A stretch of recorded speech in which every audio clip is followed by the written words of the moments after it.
కడప జిల్లా బద్వేల్ నియోజకవర్గ TDP incharge విషయంలో తెలుగు తమ్ముళ్ల మధ్య రగడ. జిల్లా in-charge minister Savitha, zonal in-charge Srinivasulu Reddy, party పరిశీలకులు దుగ్గర నాగేంద్ర సమక్షంలో అరుపులు కేకలతో హోరెత్తిన పార్టీ కార్యకర్తలు, నాయకుల అభిప్రాయ సేకరణ కార్యక్రమం. ఈ కార్యక్రమంలో రితీష్ రెడ్డి, సూర్యనారాయణ రెడ్డి వర్గాల మధ్య సయోధ్య కుదిర్చే ప్రయత్నంలో భాగంగా పార్టీ నాయకులను పంపిన ముఖ్యమంత్రి చంద్రబాబు నాయుడు పార్టీ అధిష్టాన నిర్ణయాన్ని కాదని ఎవరికి వారు నియోజకవర్గ ఇన్ఛార్జ్ కావాలనే ఉద్దేశంతో టీడీపీ పార్టీ నాయకుల మీటింగ్ హాల్లో జై రితీష్ రెడ్డి అంటూ కేకలు. కార్యక్రమం ముగించుకుని బయలుదేరి వెళ్లే క్రమంలో కార్యకర్తలు ఒకరిపై ఒకరు దాడికి యత్నం చేశారు.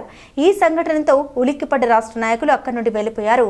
దాడికి యత్నించిన ఇరు వర్గాలను చెదరగొట్టిన పోలీసులు. ఇలాగే కొనసాగితే గనక బద్వేల్ టీడీపీ క్యాడర్లో ఎలాంటి ప్రభావం ఏర్పడుతుందో వేచి చూడాలి.